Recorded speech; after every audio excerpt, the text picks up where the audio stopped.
Stories from Upanishads, retold by Arghya Goswami.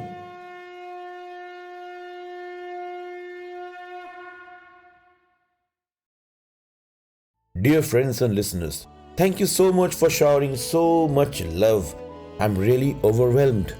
The podcast series Stories from Upanishads is gaining quite a lot of popularity, and it's all because of your love and support. So I thank you from the bottom of my heart. Before I proceed further, wishing you and your loved ones a very happy new year filled with happiness, good health and prosperity. Happy New Year once again. Mr. Manish Patel from United Kingdom follows the podcast from episode 1. He provided me with the answers to my questions which I asked in episode 12, What the Thunder Said. He has answered them all correctly. Thank you, Mr. Manish Patel, for answering those questions. However, he has requested me to acknowledge this to his children, Anna, Hari and Om. So I thank you, Anna, Hari and Om, for the answers. But my friends, there is something more to just questions and answers discussion with Mr. Patel. He asked me few questions and asked my views on it. As I told in the episode 0 that I am not an expert or a religious teacher or someone even close to that. I look at Upanishads as the way of life, as it gives us much needed space to relieve one's minds and thoughts. It gives me wings to fly into the endless space. So I answered him with my general experience and logic. I would really want to discuss these questions and answers which I gave to Mr. Patel. My friends, if you believe that you can add more to these answers, or even if you feel that my responses are completely incorrect and illogical, I'll be glad to know the correct response. It will enlighten me as well. Please feel free to write to me and share your thoughts at arghiathings@gmail.com. Now, let me quickly get to the questions and their responses. Mr. Patel recently started separating out a portion from his daily meal for the Lord Sri Krishna. While doing that, he had few questions, and they are: Question 1. If and when I forget to keep aside a portion before consuming my food, can I still make the offer? I change the offering and then share my meal with Krishna? So, consume on behalf of, or imagine that I am sharing with Krishna? My response to that question was, if you forget to leave out a portion of food for Krishna, then don't bother. Do it next time. It's not a crime. Your smaller actions in life will benefit you largely in the long run. So even if you forget to leave a portion of your food, no issues. As you will realize, oops, I forgot to keep the food. Your realization is paramount. We all make mistakes, but importance is in realizing them. So, perhaps you will not commit it again. Realization is very important in forming in spiritual health. The next question Mr. Patel asked me, what to do with the separated clump of food at the end? Consume it or throw it away? I live in UK, by the way. So my response to his question was, if and when you leave out a portion of food for Krishna or your Ishta Devata, firstly, you must not eat it, nor you must give it to any human being. Ideally, it must be given back to the nature, Prakriti. Since you stay in UK, it may be difficult for you to disperse that portion of food, as in India we can give it to crows, cows or even to dogs. However, Prakriti is same everywhere, whether it is in India or in UK. It doesn't matter. Just find a way to give it back to the Prakriti. I assume you may have plants and trees around you. You may simply offer that portion at the roots of the tree or the plant. The soil is the mother nature and swaroop of Prakriti. It will absorb the food in due time, and also soil will benefit from the natural decomposition of the food and gradually create a biomanure. The third question what he asked, How do you offer fluids and drinks or soups? My response: no need to offer drinks to the Lord. Only Annadana is important. The last question Mr. Patel asked me: how can you make this offering when eating on the go? Example, traveling, when not eating at a table with plates and bowls, etc. My response: while having food on the go, before eating, just tell the Lord that you are traveling and you cannot leave a portion. Just realize it. That's it. No need to leave a portion of food while on the go.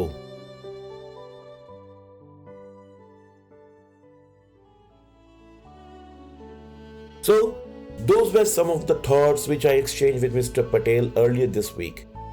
Friends, if you want to discuss something similar or want someone to listen to your thoughts, then always know that I am all ears. Just drop me an email at my email address, which is arghyarthings@gmail.com. I would be really happy to receive your email and discuss further. Now, it's story time.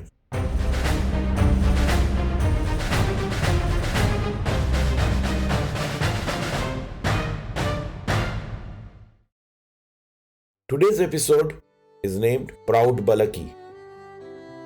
This story is featured in Brihadaranyaka Upanishad, chapter 2, section 1, and features one of the greatest kings of India, Ajaatashatru.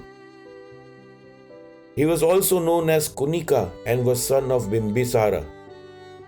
He was contemporary to both Bhagwaan Mahavira and Gautama Buddha. I hope you must be all knowing about Bhagwaan Mahavira and Gautama Buddha. As a result, he is referenced in both Jain and Buddhist literature. Interestingly, name of his mother is different in different literatures. As per Jain literature, his mother's name was Queen Chellana, whereas as per the Buddhist literatures, his mother name was Kosala Devi. However, both Queen Chellana and Kosala Devi were referred as Vaidehi, so he was called Vaidehi Putra. It is believed that Ajaatashatru lived around 492 to 460 BCE and was one of the most important king of Haryanka Dynasty of Magadha. He forcefully took over the Kingdom of Magadha from his father Bimbisara and imprisoned him. He captured Vaishali and occupied Kashi or Benaras. Under his able rule, Magadha became one of the most powerful kingdoms of North India. He is believed to have invented two types of weapons which was used in wars in those days.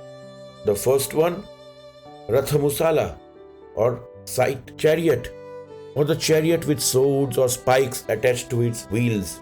You may have seen that kind of chariot in many movies such as in 300 or in Indian movie Baahubali. The second weapon was Maha-shila-kantaka, an engine to throw large boulders. You must have seen this in numerous movies again, such as in Lords of the Ring, Baahubali and many others. Apart from his military inventions and skilled warfare, he was also very learned, a scholar, and was well versed with Indian scriptures. Balaki, who was son of Balaka from Garg family, was an upasaka and a renowned scholar. However, there was something very indifferent about him. He was very proud of his knowledge and scholarship. One fine day, he went to the court of King Ajaatashatru and told him, "O venerable king, I am Balaki Garg, son of Balaka Garg. I wish to tell you about Brahman." Ajaatashatru was pleased to hear this proposal and immediately announced, "Oh really, O learned scholar? If you tell me about it, then I shall award you with 1,000 cows." After a pause, King continued with a smile, "I know King Janaka, who is benevolent and generous and loves to listen to great debates and scholastic discussions on spirituality and Brahman." Friends, just a pause here. If you look into the timelines, Ajaatashatru lived around 492 to 460 BCE, and during that time King Janaka also lived. This again clarifies the point that King Janaka is not father of Sita of Ramayana. This Janaka belonged to the same dynasty but was much later than Ramayana's Janaka. Hope this clarifies the point. Now let's continue with the story. Balaki said, "The being who identifies himself both with the sun and the eye, and who is having entered the body through the eye, resides in the heart as the ego, as experiencer and the agent. Therefore, I ask you to meditate that being as being Brahman." Ajaatashatru stopped him with a hand gesture and said, "Please don't talk about him. I meditate upon him as all surpassing, who exists surpassing all beings in this universe. We both know the same Brahman, and you are telling me the same thing now. So please stop. Don't discuss this. If you know any other Brahman, so please tell me about that. I would be happy to listen to it. I meditate upon the Brahman with these attributes as the agent and experiencer and obtain results accordingly. Shruti also say that one becomes exactly as one meditates upon him." When Ajaatashatru refuted the presentation of sun as the Brahman, Balaki tried to put forward another. "That being who is in the moon, I meditate upon as Brahman." He wanted to present moon as the Brahman to the king, but the king again interrupted him. "Stop, O Balaki! Please stop telling me about this Brahman. I meditate upon him as great white-robed, radiant Soma, that being in the moon and also in the heart or mind as the experiencer and the agent. And considering the moon and the drink-yielding creeper Soma that is offered in the sacrifices, I meditate upon that as Brahman. One who meditates upon him as principal and auxiliary sacrifices every day will never have shortage of food, because he meditates upon Brahman as consisting of food." Balaki's presentation of Brahman as moon was completely unsuccessful. The vision of having 1,000 cows as a gift from the king lured him to present the Brahman in another way.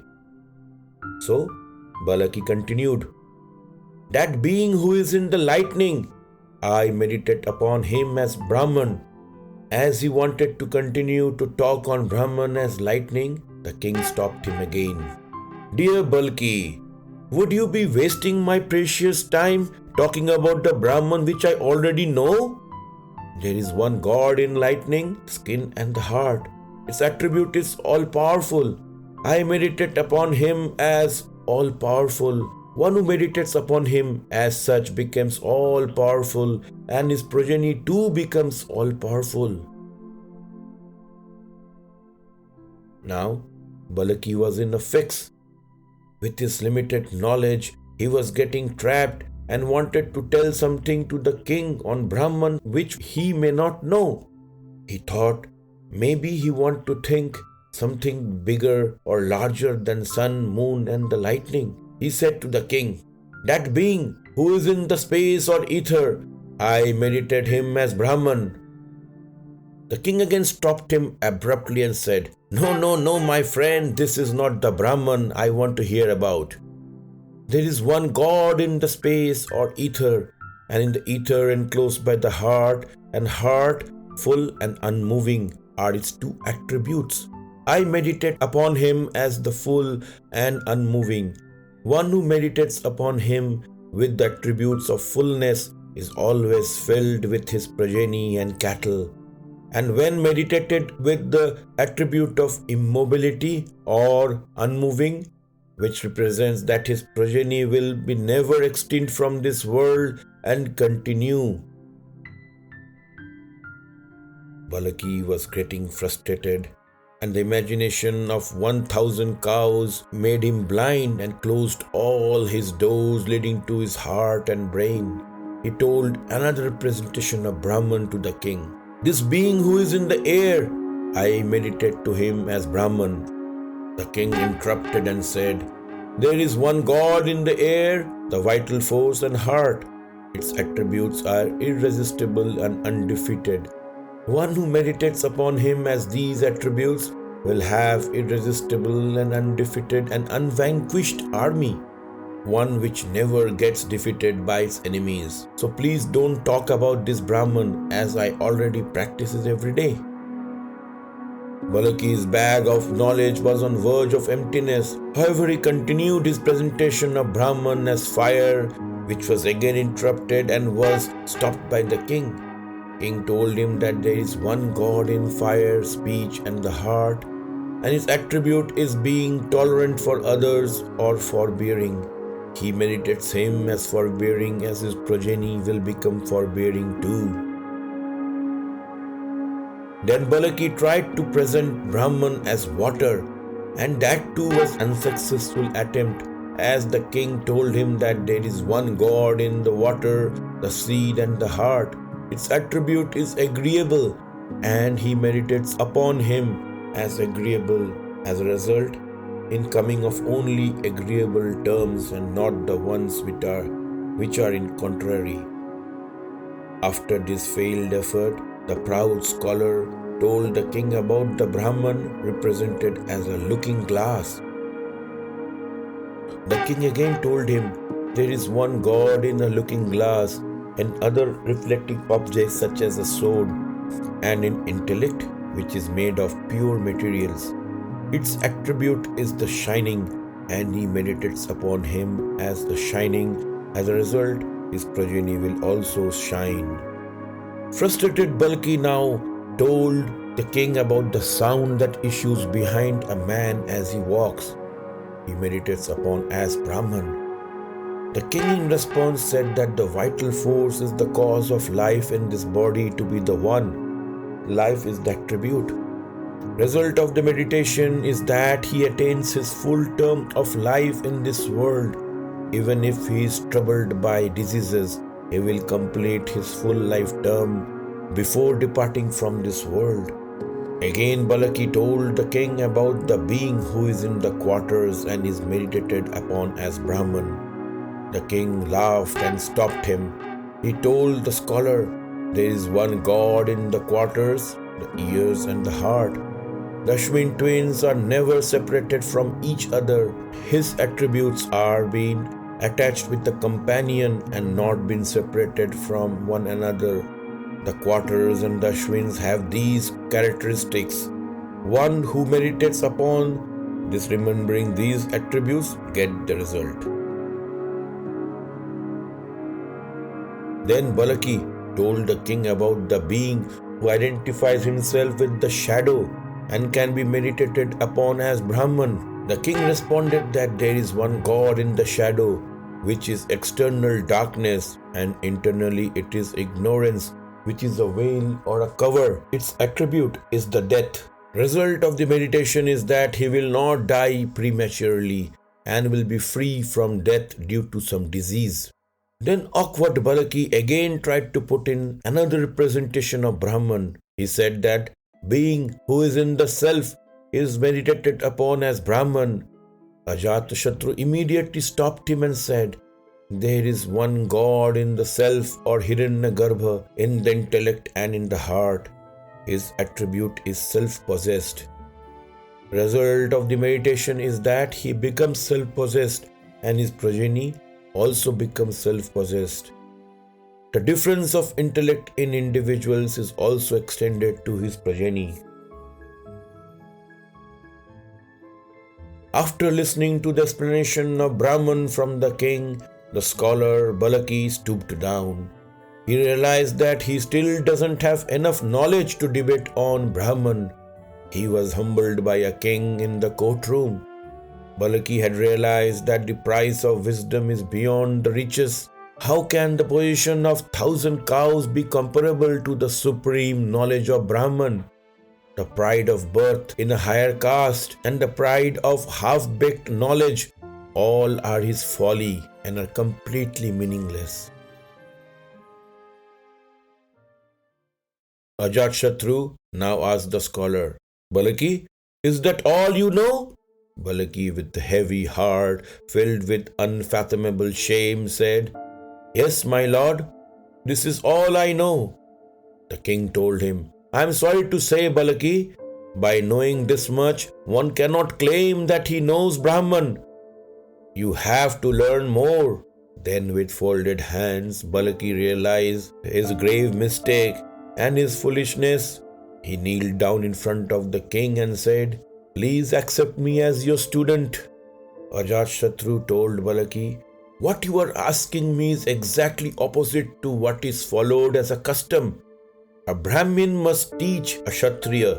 But today, a Brahmin has approached a Kshatriya for gaining knowledge on Brahman. I accept you as my student, O Balaki." The king knew that Balaki's view of Brahman was conditioned by the inherent limitation of the physical body. It was only confined to the waking consciousness, but Brahman itself is unconditioned. So the king wanted to demonstrate this fact to Balaki. He took the scholar by his hand and asked him to stand up, hoping that this will ease him a bit. Then they walked across the palace to a place where a man was sleeping under a shade. At first, the king addressed him by calling him with all nice names. The man did not wake up. King now went closer to him and shook him to wake him up. He kept on shaking and pushing him until he awoke. Now, the king asked Balaki, "Can you tell me where the consciousness of this man was when he was fast asleep? How did it come back when he awoke?" Balaki shook his head with shame, said, "I don't know, my lord. I don't know." The king replied, "O scholar Balaki, now listen carefully. Consciousness means awareness, but it need not necessarily mean awareness of something else. Awareness of something else implies the existence of an external object. Pure consciousness, awareness, does not depend upon the external object as it is self-luminous." After a pause, the king spun up another concrete example. He said, "Balaki, the sun continues to shine even if there were no worlds for it to shine upon. Same is the case with consciousness. In the stage of deep sleep, the awareness merges in itself, for there is nothing else for it to be aware of. But it does not mean that it stops being aware. When emerging from a deep sleep, one is aware that one has slept well. This is an indication that consciousness survives. This could as well be called pure consciousness to distinguish it from the consciousness of something else and some object." Balaki, after listening to this, thought for a while and got a doubt and asked the king, "Sir, does it mean that we only have to fall asleep in order to be in Brahman?" The king smiled and appreciated the question, as it was a quite valid doubt. He said, "That was just an illustration, Balaki. I spoke of sleep consciousness. We are in Brahman all the time, whether we are awake or asleep. All that is necessary is to aware of this fact. I'll give you another example. Suppose due to some emergency such as a war, a king's son was brought up among the shepherds.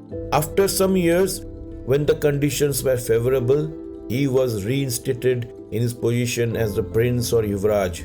He now knew that he was a prince. The person was the same, but his outlook has now changed. Same is the case with Brahman, Balaki.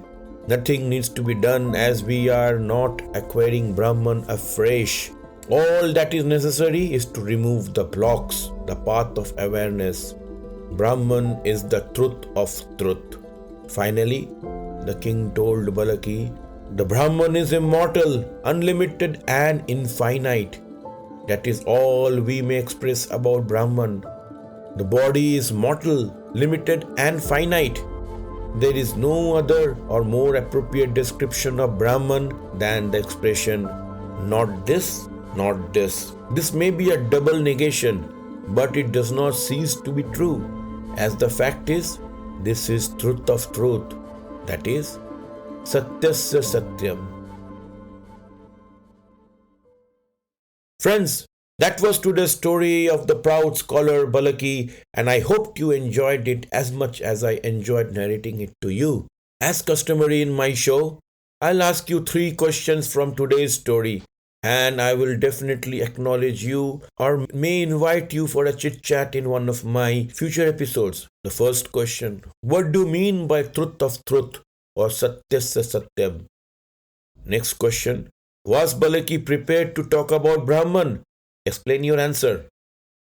The last question: why did Balaki ask the king to teach him about Brahman?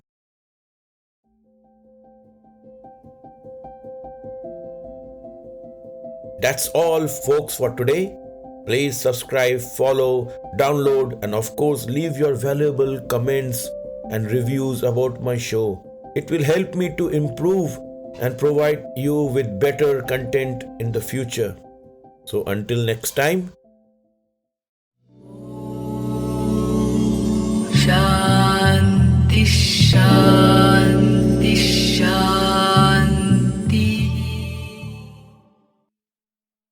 this podcast was created on Hubhopper Studio.